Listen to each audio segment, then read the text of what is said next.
À la tête du ministère de l'Industrie depuis septembre 2019, Julien Paluku Kaongia a consolidé davantage la mise sur pied des fondamentaux qui ont constitué une boussole pour l'industrialisation de la République démocratique du Congo, en l'occurrence le document de politique et des stratégies industrielles, DEPSI, et le plan directeur d'industrialisation avec ses 6 composantes, notamment routières, ferroviaires, aéroportuaires, portuaires, centrales hydroélectriques et les zones économiques spéciales, chiffrées à 58,4 milliards de dollars américains, et ce, dans le but de matérialiser la vision du chef de l'État, celle de la diversification de l'économie congolaise.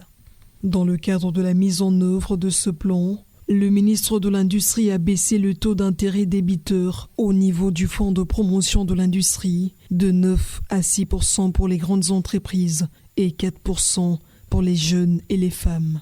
Le ministre, par le truchement du Fonds de promotion de l'industrie, a mis à la disposition des entreprises frappées par les effets de Covid-19 10 millions de dollars américains à taux zéro. Aussi, 5 millions de dollars américains débloqués ont permis à la Congolaise des voies maritimes, CVM, d'acquérir une drague pour ainsi faciliter la chaîne et le transport vers le débouché des industries se trouvant en province.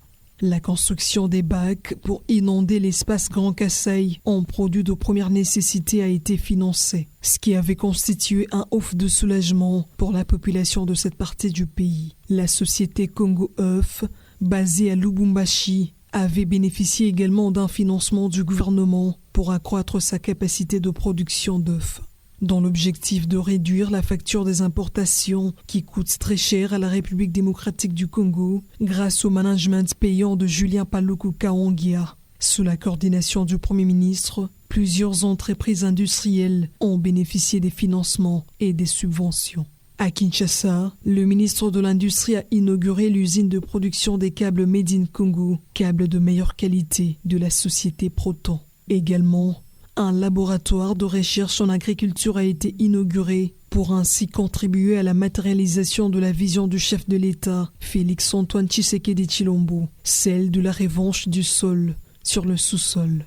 À Lubumbashi, dans la province du Haut-Katanga, les industries de la société Mining Engineering Service, MES, pour la production d'anodes avec une capacité de 50 000 anodes par an, et la production des tuyaux avec une capacité de 11 000 tonnes par an, ainsi que celle des câbles et conducteurs en aluminium de 1800 tonnes par an, ont été inaugurées. À Kimpese, dans le territoire de Songololo, province du Congo central, l'usine moderne de production des emballages du ciment et des produits agricoles de la société Beck Saint-Sax a été inaugurée. Au Nord Kivu, la cimenterie Nyiragongo a bénéficié du financement du Fonds de promotion de l'industrie et la cimenterie du Kivu, basée dans le territoire de Rutshuru, ainsi que la société Soprocopiv, qui produit le café moulu, implanté dans le territoire de Lubero. Dans la province de l'Ituri, la société Pacific Trading, spécialisée dans le café, a été financée. Dans l'espace Kasaï, plusieurs projets sont en train d'être réalisés dans la construction de la centrale photovoltaïque de Chipuka de 10 MW, qui connaît des avancées significatives avec l'installation des panneaux qui se produit sur un espace de 80 hectares, la construction et l'aménagement de la route à péage Mbujimayi-Kananga, mais aussi un hôpital moderne et école à Mbujimayi. Dans l'espace Grand Bandundu, la société Krisnovik, qui a presque fini avec l'installation de ses usines de production d'huile de palme brute, huile raffinée, huile palmiste, du savon et du biodiesel à Vanga, dans la province du Kwilu, a bénéficié de subventions de l'État congolais et des financements du Fonds de promotion de l'industrie. En véritable homme de terrain, le ministre de l'Industrie a eu à visiter ces usines, et ce, avant leur inauguration par la plus haute autorité du pays. À Kisangani, dans la Chopo, le gouvernement a déjà annoncé le déblocage d'un montant de 17 500 000 dollars américains pour relancer la société textile de Kisangani, Sotexki. Toujours dans le but de limiter les importations, la sucrerie du Kivu, Kiliba, a été relancée dans la province du Sud Kivu, et ce, grâce au financement du Fonds de promotion de l'industrie. D'autres unités de production installées par les partenaires ont été inaugurées dans la cimenterie de Kolwezi, dans le Lualaba, et la cimenterie de Likasi, dans le Haut-Katanga. Concernant la mise en place des zones économiques spéciales qui accordent des facilités fiscales, parafiscales et douanières aux investisseurs, tant nationaux qu'étrangers, la zone économique spéciale pilote de Maluku, basée à l'est de Kinshasa, se métamorphose au jour le jour, avec les travaux de viabilisation du site et l'installation des entreprises industrielles, dont Saphir Céramique, spécialisée dans la production des carreaux et faïences. La toute première production des carreaux et faïences Made in Congo est attendue au plus tard au mois de juin prochain. La société Varum Beverage, Pepsi, spécialisée dans la production des boissons gazeuses. Unique Pharma, pour la production des médicaments. La société TKM, spécialisée dans la production des emballages. Ces entreprises sont en train d'accélérer l'installation de leurs usines respectives.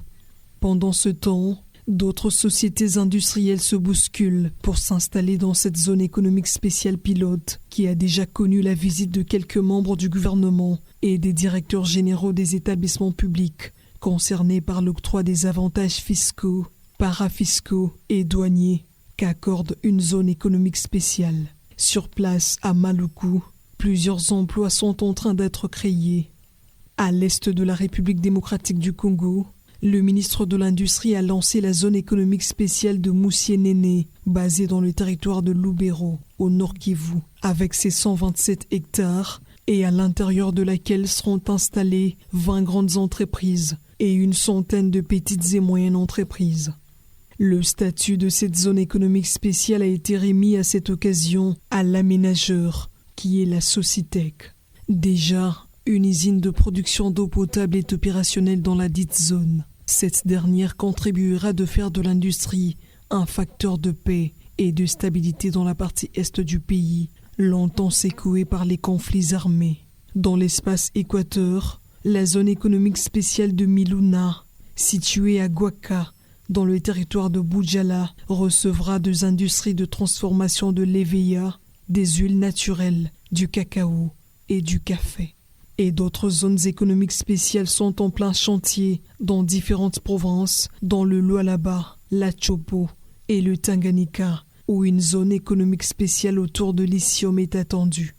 En ce qui concerne l'industrie des batteries et des véhicules électriques, la signature de l'accord cadre pour le lancement de l'étude des préfaisabilités de la zone économique spéciale transfrontalière dédiée à la production des précurseurs pour batteries, des batteries et véhicules électriques a été signée à Kinshasa par les ministres de l'Industrie, des Finances et des Mines pour le gouvernement congolais et la Zambie par le biais de son ministre du Commerce et de l'Industrie, mais aussi la Commission économique des Nations Unies pour l'Afrique, CEA, et Afreximbank pour le compte des banquiers, et ce, sous la supervision du Premier ministre Jean-Michel Sama Lukonde. Le coût global de cette étude de préfaisabilité menée par la société Arise, spécialisée dans le développement des zones économiques spéciales dans plusieurs pays africains, dont le Gabon et Bénin, est de 750 000 $ américains pour une durée de 4 mois. Un accord cadre qui intervient après la signature de l'accord de coopération conclu entre la République démocratique du Congo et la Zambie, et la signature de ce même accord, cette fois-ci, entre les gouvernements congolais, zambiens et américains à Washington. Dans le cadre du transfert des technologies, le Centre africain d'excellence pour l'industrie des batteries et des véhicules électriques a été créé et aujourd'hui opérationnel à la faculté des Polytechniques à l'université de Lubumbashi. Tout ceci dans le cadre de la mise en œuvre de recommandations phares du DRC Africa Business Forum, focalisé sur les développements d'une chaîne de valeur régionale autour de l'industrie des batteries électriques, un marché des véhicules électriques et des énergies renouvelables tenu en novembre 2021 à Kinshasa, mené par Bloomberg, démontre que la République démocratique du Congo est la meilleure destination au monde pour l'industrie des batteries et véhicules électriques. Au chapitre agroalimentaire, pour faire face à une rareté du blé sur le marché suite à la crise russo-ukrainienne, La norme de l'introduction de la farine de manioc dans la production du pain et des produits de la pâtisserie a été adoptée par les experts.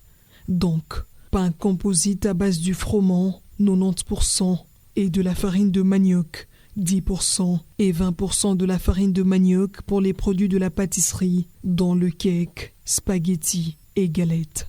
Déjà à Kinshasa, où le ministre de l'Industrie a eu à déguster ces produits, mais aussi dans l'ex-Grand Bandundu et dans d'autres provinces. Ces pains se consomment à la grande satisfaction des clients. Une politique qui vise à valoriser la culture du manioc à travers le pays et sa commercialisation pour ainsi contribuer à la création d'une classe moyenne. Signalant que plus de 2000 normes ont été déjà adoptées au ministère de l'Industrie, et cela dans le but de rendre compétitifs les produits Made in Congo sur le marché international et préserver la sécurité des consommateurs. Concernant la propriété intellectuelle, plus de 15 000 certificats d'enregistrement et d'agrément ont été signés par le ministre de l'Industrie. Une brigade industrielle pour faire respecter ces normes et la métrologie légale est en chantier. Et pour protéger les industries locales, un système intégré d'estampillage et de code-barres pour donner l'identité aux produits congolais, un partenariat public-privé a été mis en place. S'agissant de la promotion des nouvelles technologies appliquées à l'industrie, un accélérateur des développements industriels et durables a été mis sur pied et a assuré la formation de 100 porteurs des projets sélectionnés à l'issue de la première édition de la masterclass des innovateurs et inventeurs congolais. Sur le plan institutionnel, grâce au management de Julien Paluku Kaongia, le ministère de l'Industrie est devenu un méga-ministère. Aujourd'hui, il est doté des nouvelles structures qui disposent de leur conseil d'administration et comité de gestion. Ces établissements publics sont l'Agence des zones économiques spéciales, AZES, qui a la mission d'assurer l'administration, la régularisation, le contrôle et les activités ayant trait à l'aménagement et la gestion des zones économiques spéciales en République démocratique du Congo. La Direction générale des corridors de développement industriel, DGCDI, avec comme mission de créer, administrer, réguler, contrôler et gérer les corridors de développement industriel. Le Conseil congolais de la batterie, CCB, qui a la mission d'identifier les partenaires pour attirer et promouvoir les investissements, l'innovation et la technologie pour la transformation des minerais stratégiques qui entrent dans la fabrication des batteries électriques, proposer et mettre en œuvre les normes de production des précurseurs des batteries et des véhicules électriques en République démocratique du Congo. Le Bureau national d'études et de planification industrielle, BENPI, qui a, lui, la mission de conseiller le gouvernement dans le domaine de la planification du développement industriel. Le guichet de mise à niveau, GEMEN, a la mission de renforcer les capacités techniques et financières des entreprises congolaises afin de faire face à la concurrence actuelle des produits importés et ceux des pays membres de la zone de libre-échange continentale africaine, ZLECAf, signalant que tous ces financements, subventions et la création de ces nouveaux établissements publics ont contribué à la création des richesses et de plusieurs emplois à travers le pays. Quelle perspective pour le ministre de l'Industrie ? Julien Paluku Kaongia répond. La consolidation de l'existant. Et pour le ministère de l'Industrie, la mission principale, c'est l'industrialisation du pays. Et le chef de l'État a choisi un modèle économique basé sur la diversification, la densification des zones économiques spéciales. Parce qu'à travers les zones économiques spéciales, il y aura beaucoup d'unités industrielles, contrairement à aujourd'hui, où le pays s'est désindustrialisé depuis 1960. Vous savez que nous avions près de 9600 entreprises industrielles en 1960. Aujourd'hui, on a moins de 1000. Et donc, le fait pour le président de la République d'avoir choisi un nouveau modèle économique permettrait ainsi d'avoir des milliers d'unités industrielles, créer de l'emploi, créer de la richesse, limiter la facture des importations qui pèse lourd sur l'économie congolaise. Voilà pourquoi nous sommes sur une dizaine de chantiers de mise en place des zones économiques spéciales. Pour Kinshasa, qui est la zone industrielle numéro 1, on a par exemple la zone de Maluku, on a également la zone économique spéciale Kinmalebo. Pour le secteur nord, l'espace équateur, on a déjà une zone, c'est la Green Special Economic Zone, c'est-à-dire la zone verte de Miluna, nous sommes au sud du Bangui.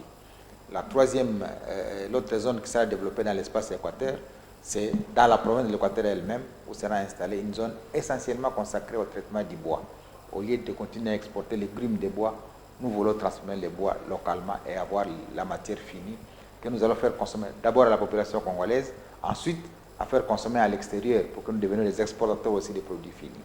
Nous avons sur le côté est de la RDC, tout le monde a suivi le lancement de la zone économique spéciale de Moussienene, c'est au Nord Kivu, pour essayer un peu de donner une autre réponse à la paix.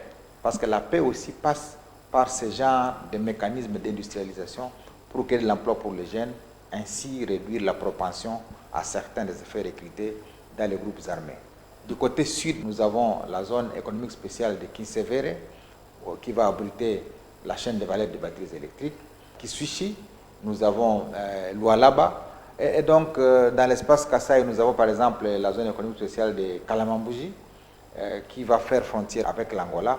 Donc, c'est autant de chantiers que nous allons consolider pour nous rassurer que la RDC redevient encore une fois un pays industrialisé. À côté de cela, nous allons poursuivre la réforme au sein du Fonds de promotion de l'industrie. Ce fonds qui a été créé en 1989 tarde à démontrer ce dont il est capable au regard des évaluations qui sont faites ça et là. Mais depuis un certain temps, les gens se rendent compte de ce que le Fonds de promotion de l'industrie est en train de réaliser, en finançant, par exemple, les infrastructures industrielles qui étaient presque dormantes. On est en train de les ressusciter pour aujourd'hui créer une sorte de plateforme industrielle à travers la République. Il suffit seulement de voir ce qui est financé dans le Congo central, ce qui a été financé dans les Katanga, ce qui a été financé dans les Kivu, grâce au Fonds de promotion de l'industrie, et beaucoup d'autres unités industrielles dans les Kasaï, le programme présidentiel dont une partie a été financée par le Fonds de promotion de l'industrie. Vous avez vous-même, lorsque la Covid a frappé les pays, vous avez même vu comment le FPI a sorti 10 millions de dollars pour aider à stabiliser l'économie de notre pays. Donc, cette réforme va se poursuivre pour qu'on se rassure que les fonds de promotion de l'industrie servent réellement à promouvoir l'industrie. Ainsi, à l'horizon 2030, 2035 ou 2040, on se rassure que nous avons une plateforme industrielle que l'État lui-même a su financer à travers son fonds. Il y a d'autres chantiers que nous allons poursuivre, notamment la révision de la loi qui fixe le régime des zones économiques spéciales. Nous avons fait signer par le Premier ministre le décret qui porte sur les avantages après son adoption en Conseil des ministres. Mais pour que ça rassure les investisseurs, nous allons insérer tous ces avantages-là dans une loi pour que les investisseurs se rassurent qu'en venant au Congo, personne ne peut se réveiller un matin et abroger un décret du Premier ministre. Donc c'est une réforme que nous allons devoir proposer. Nous allons également, dans le cadre légal, nous rassurer que nous avons élaboré la loi sur la normalisation, parce que même si nous allons commencer à produire, si nous ne respectons pas les normes au niveau international, nos produits ne seront pas compétitifs au niveau du marché international, parce qu'ils ne vont pas respecter les normes.